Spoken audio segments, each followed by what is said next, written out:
Jemaat yang dikasihi Tuhan kita Yesus Kristus, Shalom dan selamat pagi buat kita semua. Sebelum melakukan aktivitas kita hari ini, marilah kita terlebih dahulu mendengar firman kehidupan di pagi hari ini, Jumat 4 Februari 2022, yang tertulis dalam 1 Samuel 2 ayat 6.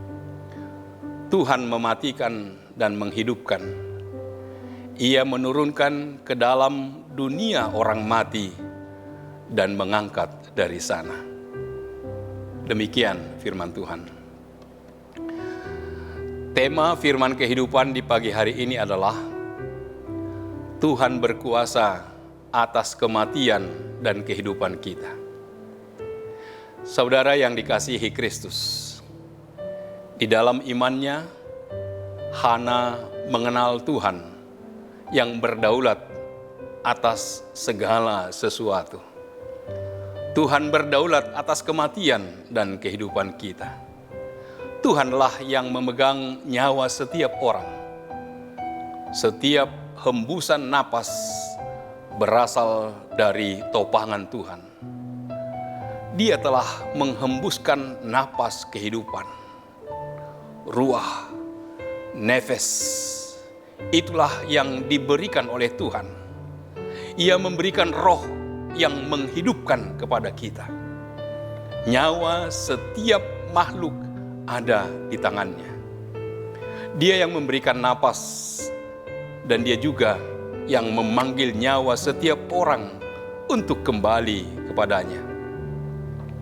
Bila kita merenungkan hal ini, kita akan semakin sadar betapa rapuh dan lemahnya kita. Orang-orang yang menganggap dirinya kuat, kaya, dan berhikmat, bila ternyata Tuhan mengambil nafasmu besok, maka kekuatan, kekayaan, dan hikmatmu tidak akan sanggup menolongmu. Tuhan sanggup memberikan kelimpahan. Tuhan juga mampu membuat orang paling kaya sekalipun menjadi miskin dalam sekejap. Dia juga yang meletakkan orang-orang yang hina dari debu untuk menjadi penguasa bersama-sama dengan para pangeran. Bila kita perhatikan dalam ayat 9 dan 10 dinyatakan pada kita tentang Allah yang memberikan damai sejahtera kepada orang-orang yang dikasihinya, tetapi juga memberikan kebinasaan bagi orang-orang fasik. Di sini ada perbandingan yang berbeda secara ekstrim mengenai cara Allah menyatakan diri kepada yang dikasihinya dengan cara Allah menyatakan diri kepada orang-orang fasik yang memusuhi Dia.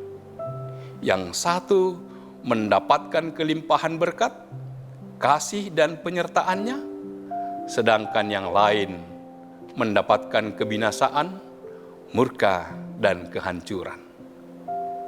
Semua seruan Hana ini ternyata menjadi bagian dari nubuat yang Tuhan izinkan diucapkan oleh mulut seorang manusia mengenai keadaan akhir zaman nanti. Kristus dan gerejanya adalah orang-orang yang tidak mengandalkan kekuatan dari dunia ini, tetapi yang berserah kepada Allah Bapa. Kristus dan gerejanya adalah orang-orang yang miskin dan lapar, tetapi diberikan kekayaan dan kelimpahan. Kristus dan gerejanya berada dalam keadaan yang hina dan rendah, terbaring dalam debu, tetapi ditinggikan dan diangkat menjadi pemerintah atas segala ciptaan Tuhan. Sebaliknya, dengan orang-orang yang memusuhi Allah, mereka mungkin kuat, kaya dan mulia, tetapi Allah akan memberikan bagian yang memang pantas mereka terima. Kekuatan mereka akan patah, kekayaan mereka menjadi tidak berharga, dan kehinaan akan menggantikan kemuliaan mereka. Inilah puji-pujian Hana. Puji-pujian yang dipanjatkan oleh seorang perempuan biasa dengan permasalahan yang sangat kecil bila dibandingkan dengan catatan perjalanan sejarah Israel. Tetapi Tuhan memakai dia untuk menyatakan puji-pujian yang bukan saja menjelaskan dengan tepat tentang siapakah Allah, tetapi juga membukakan apa yang akan Tuhan kerjakan di dalam Kristus pada akhir zaman nanti. Inilah pengharapan besar Hana. Sebagai seorang perempuan, dia datang kepada Tuhan dengan segala keluh kesah dan permasalahannya. Tetapi sebagai umat Tuhan, dia juga merindukan hal yang lebih besar, yaitu supaya kerajaan Allah jadi di bumi ini seperti di surga. Kerinduan yang sangat dalam terlihat di dalam ekspresi ucapan syukurnya kepada Allah. Hati kita harus terus-menerus diperbaharui firman Tuhan. Secara pribadi kita berkumpul, namun umat Tuhan juga bergumul dalam perjalanan hidupnya. Adalah juga sangat tidak layak bila kita terus berseru tentang keadaan hati kita tanpa menghiraukan pergumulan seluruh gereja Tuhan. Pergumulan terbesar gereja Tuhan adalah pengharapan menantikan Kristus datang dan mendirikan kerajaannya di bumi ini. Kedatangan yang akan membereskan semua ketidakadilan, semua penindasan, semua kenajisan dan kecemaran akibat dosa, dan semua penyembahan berhala yang dilakukan oleh semua manusia. Apakah pantas kalau pergumulan gereja ini tidak sedikit pun masuk ke dalam hati kita, atau kita justru menjadi tenggelam karena diri kita tidak mendapatkan apa yang diri kita inginkan? Marilah kita belajar seperti Hana. Meskipun dirinya mengalami sakit hati, tetapi ucapan syukurnya tetap diarahkan pada hal utama, yaitu kerinduan akan kebenaran, kemuliaan, dan keadilan Allah dinyatakan di dunia. Jika kita terus merindukan hal yang benar, maka kerinduan kita tersebut akan menjadi kerinduan yang selaras dengan kehendak Tuhan.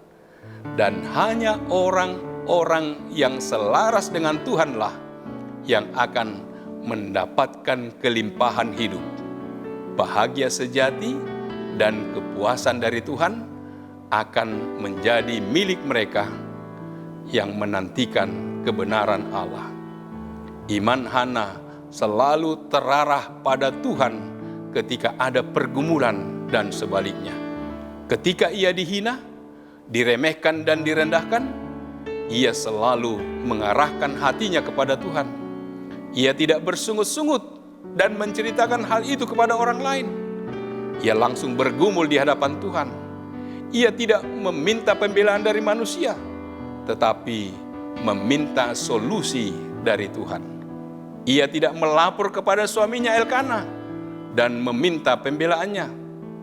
Hana lebih mengutamakan Tuhan dalam pergumulannya.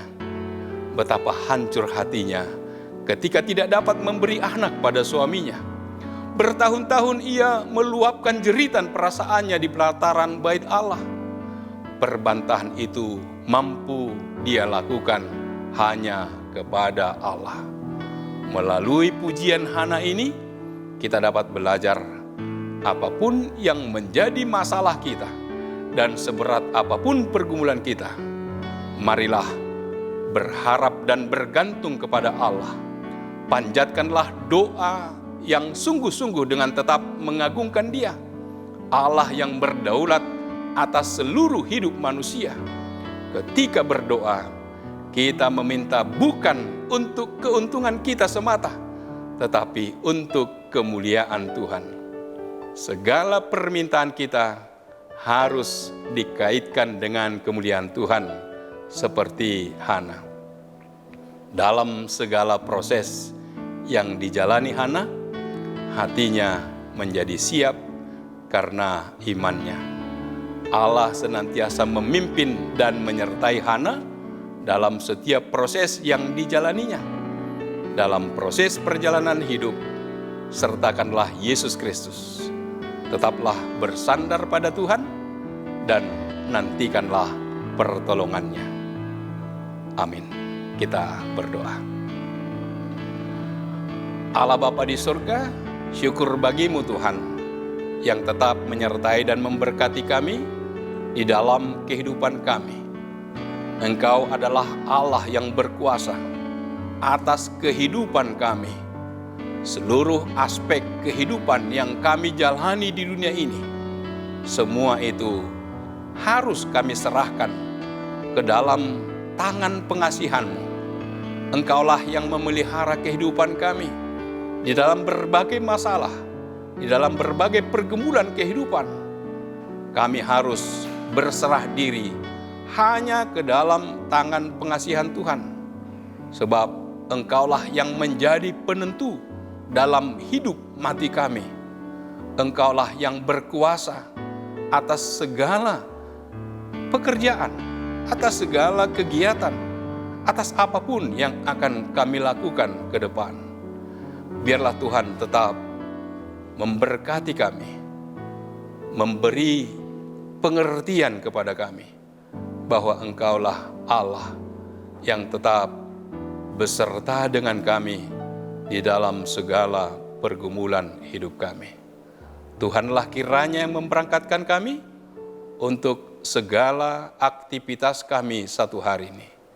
Biarlah Engkau yang menjadi pedoman iman kami dalam menjalani kehidupan. Terpujilah nama-Mu. Dalam nama Yesus kami berdoa dan mengucap syukur. Anugerah dari Tuhan kita Yesus Kristus, kasih setia dari Allah Bapa, serta persekutuan dengan Roh Kudus, kiranya menyertai kamu sekalian. Amin.